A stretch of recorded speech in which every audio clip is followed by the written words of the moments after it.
Hello students, इस video में हम बात करेंगे 8th चैप्टर की, जिसका नाम है biomechanics in sports. Biomechanics in sports के बारे में बात करने से पहले हम हमेशा पहले जानेंगे इसकी ज़रूरत क्यों पड़ती है।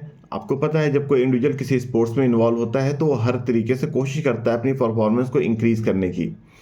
इसको इंक्रीज़ करने के क्रम में हम अपनी बॉडी के बारे में साइंटिफिकली जानने की कोशिश करते हैं, साइंटिफिक अप्रोच की बात करते हैं, ताकि हमारे जो भी काम हो रहे हैं, जो भी हम अपने ऊपर फोर्सेस अप्लाई करवा रहे हैं, जो भी हम अपने ट्रेनिंग साइकिल बना रखी है हमने, जो भी लोड अपने ऊपर डाल रहे हैं, उसके बारे में हमें सही नॉलेज हो और सही तरीके से उसका रिजल्ट आए।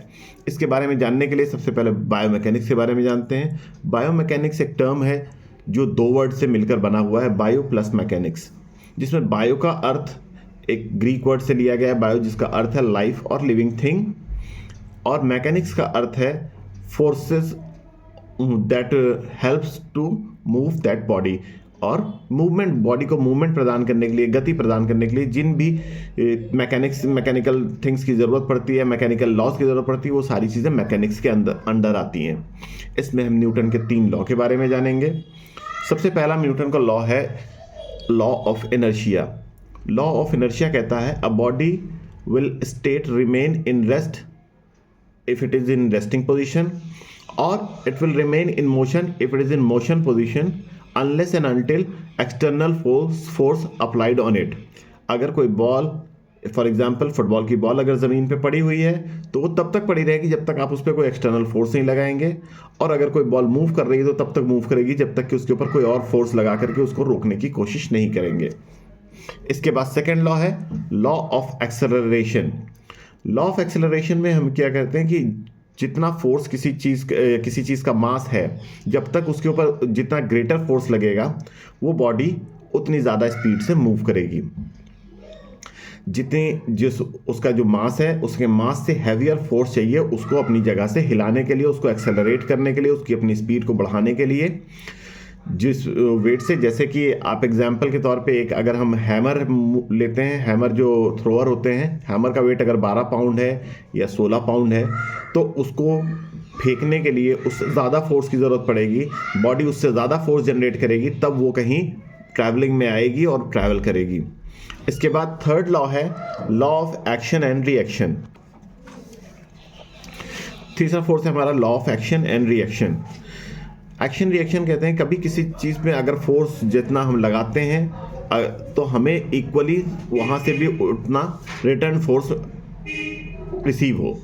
जैसे ज़मीन पे अगर हम बाउंस करते हैं कोई चीज़ को, जैसे इसका परफेक्ट एग्जांपल बास्केटबॉल में ड्रिबलिंग है, जब हम बॉल को ज़मीन पर बाउंस करते हैं तो जिस फोर्स से हम बाउंस करते हैं ज़मीन उसी फोर्स से हमें रिएक्ट करके वापस करती है। स्विमिंग है, जिस तरह से स्विमिंग पे जब आप तैरने वाले जो स्विमर होते हैं, जब हाथों से फोर्स जनरेट करते हैं तो पानी अपना फोर्स बैक जनरेट करता है, जिसकी वजह से बॉडी हमारी सतह के ऊपर रह पाती है।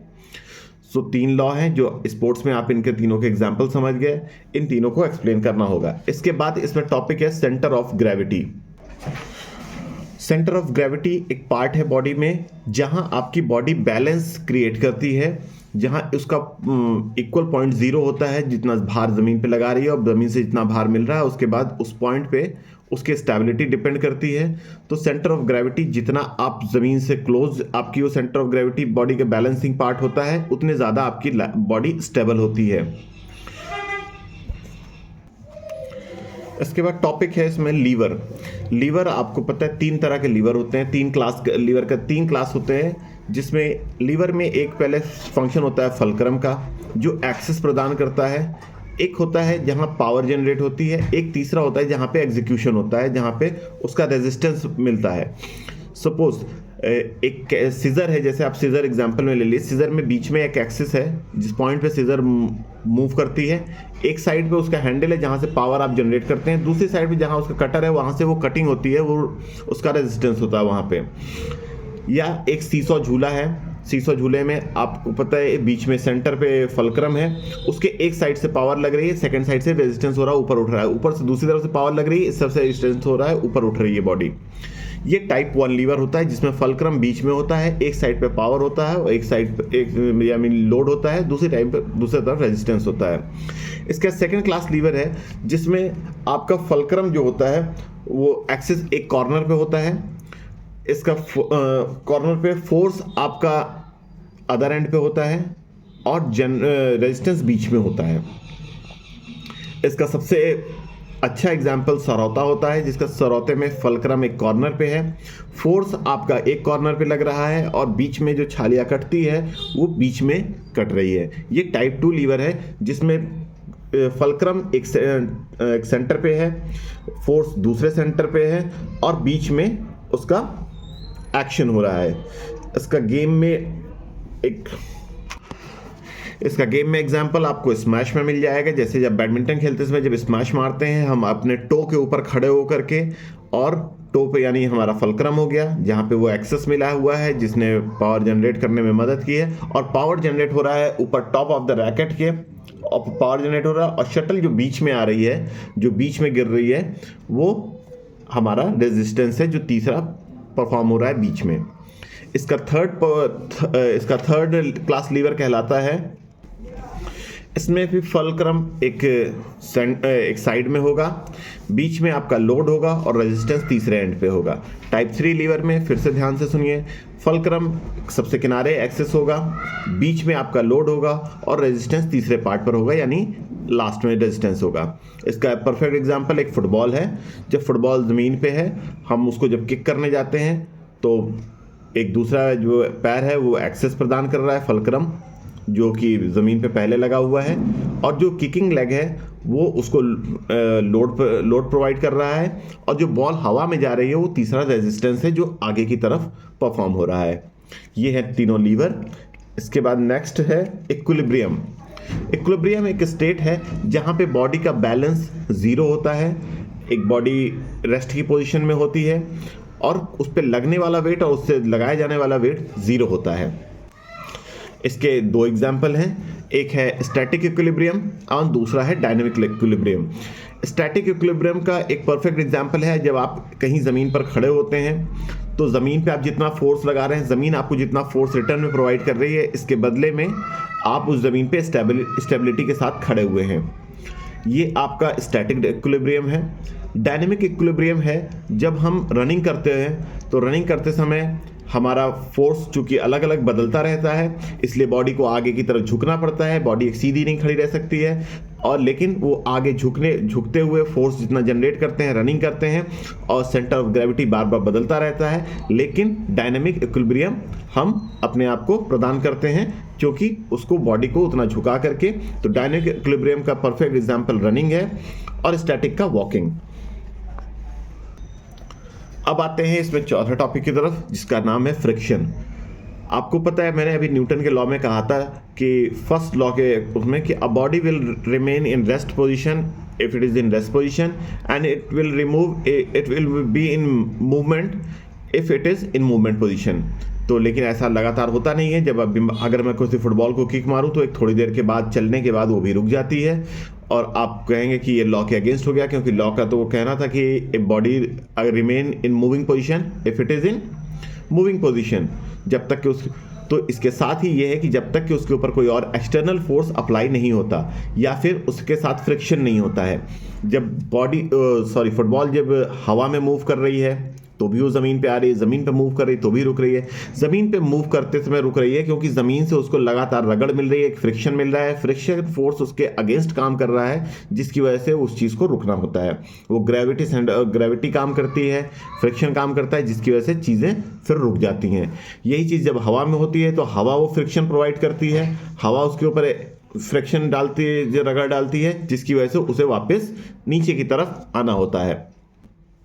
फ्रिक्शन 4 तरह के होते हैं: static friction, dynamic friction, rolling friction and fluid friction. आपको तो ये सब के बारे में एक एक करके एग्जांपल देते जाते हैं। एक बॉक्स है, ज़मीन पे पड़ा हुआ है, वो उसके ऊपर स्टैटिक फ्रिक्शन काम कर रहा है क्योंकि ज़मीन उससे टच है, और वो उसी जगह पे पड़ा रहेगा स्टैटिक फ्रिक्शन से जब तक कि उसके ऊपर कोई फोर्स अप्लाई नहीं किया जाता। उससे जब आप घसीट के ले जा रहे हैं तब वो स्लाइडिंग फ्रिक्शन है। स्लाइडिंग फ्रिक्शन में चीज़ें स्लाइड करते हुए जब जाती हैं तो रगड़ के साथ आप फोर्स थोड़ा अप्लाई करके उसको फिर भी फ्रिक्शन के साथ उसको खींच करके ले जा सकते हैं। रोलिंग फ्रिक्शन, जब चीज़ों की सतह गोल होती है और वो चीज़ें एक रोल करती है, एक ही सतह बार बार उसकी ज़मीन पे नहीं टकरा रही है। स्टैटिक फ्रिक्शन में एक ही सतह है, ज़मीन से टच है। इसके बाद स्लाइडिंग फ्रिक्शन में वही सतह है, ज़मीन से लगातार रड़ रही है। रोलिंग फ्रिक्शन में अलग अलग सतह रोल करते हुए पूरी ज़मीन के कांटेक्ट में आ रही हैं। और रोलिंग फ्रिक्शन सबसे इजी होता है क्योंकि एक ही सरफेस उससे बार बार फ्रिक्शन नहीं ले रहा है, एक ही जगह पे फ्रिक्शन का फोर्स काम नहीं कर रहा है, तो इसलिए रोलिंग फ्रिक्शन आसान होता है। स्लाइडिंग फ्रिक्शन थोड़ा सा उससे मुश्किल होता है। इसके बाद होता है चौथा फ्लूइड फ्रिक्शन। फ्लूइड फ्रिक्शन में जब कोई गैस या एयर कोई ऐसे उसके ऊपर दबाव बनाती है और जिसकी वजह से वो फ्रिक्शन में काम करता है, वो फ्लूइड फ्रिक्शन कहलाता है। जैसे हवा में कोई चीज़ अगर हमने फेंकी है तो हवा के फ्रिक्शन से उसके ऊपर एक गैसियल फ्रिक्शन की वजह से जो चीज़ें ज़मीन पे आएंगी उसे फ्लूइड फ्रिक्शन कहते हैं। नेक्स्ट टॉपिक इसमें प्रोजेक्टाइल है। प्रोजेक्टाइल किसी चीज़ को एंगल के साथ हवा में अगर फेंकें ताकि वो मैक्सिमम दूरी ले सके। कोई भी चीज़ अगर हम थ्रो करते समय अगर उसे सीधे सीधे हवा में फेंकेंगे तो वो वहीं आकर के गिर जाएगी। अगर हम उसे एंगल से कहीं फेंकेंगे तो वो ज़्यादा दूरी तय करेगी। इसी एंगल को, सही एंगल को पता लगाने की टेक्निक का नाम प्रोजेक्टाइल है। प्रोजेक्टाइल के डिसाइड करने से पहले, उसे एंगल को डिसाइड करने से पहले 3 चीज़ें ध्यान में रखनी पड़ती हैं। अगर आपका लैंडिंग एरिया और रिलीज एरिया दोनों सेम है, जस्ट लाइक लॉन्ग जंप, यानी जिस सरफेस से हम जंप करते हैं और जिस सरफेस पे लैंड करते हैं वो दोनों सेम है, तो आपका 45 डिग्री का एंगल सबसे बेस्ट माना जाता है। आपका लैंडिंग एरिया नीचे है और रिलीज एरिया ऊपर है, आपका अबव 45 डिग्री माना जाएगा, जो कि आपको मैक्सिमम डिस्टेंस प्रोवाइड करेगा।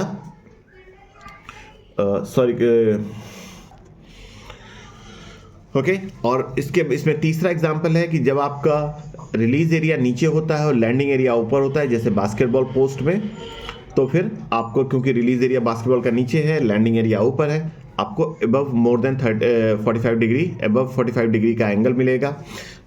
आपको रिलीज एरिया नीचे है, रिलीज एरिया ऊपर है और लैंडिंग एरिया नीचे है, बिलो 45 डिग्री एंगल काम करेगा।